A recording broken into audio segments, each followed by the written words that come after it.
வணக்கங்க சார். நம்ம கடை பேருங்க. நம்ம கடை எங்க இருக்குங்க? இப்போ பார்க்கறது என்ன சரிங்க சார்? ட்ரெண்டிங் வைர ஊசி. இதெல்லாம் என்ன பிரைஸ் சார்? அதுல கிரீன் கலருங்களா? இது என்ன பிரைஸ் சார்? ஒன்லி 750 தான். அதுல பேபி பிங்க்குங்களா? இதெல்லாம் என்ன பிரைஸ் சார்? 750. இதெல்லாம் என்ன பிரைஸ் சார்?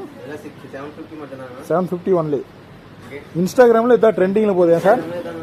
ட்ரெண்டிங் வைர ஊசி சாரி வெறும் 700ங்களா? 750 சார். இதுல கலர்ஸ் பார்க்கலாங்களா? இதெல்லாம் என்ன பிரைஸ் சார்? 750. இன்ஸ்டாகிராம்ல இதான் ட்ரெண்டிங்ல போகுது சார். ஒரு சாரி கூட வாங்கிக்கலாம் இல்லைங்க? கடைக்கு நேரில் வந்து குவாலிட்டி செக் பண்ணி எடுத்துக்கலாம். இதெல்லாம் சாம்பிள் காஸ்ட் தான். கடைக்கு வந்தாங்கன்னா ஒன்று இந்த மாதிரி யூனிஃபார்ம் செட் சாரி எல்லாமே எடுத்துக்கலாம். இதெல்லாம் அதில் கலர்ஸுங்களா? கடை ஃபுல்லுமே கலெக்ஷன் தான் சார்.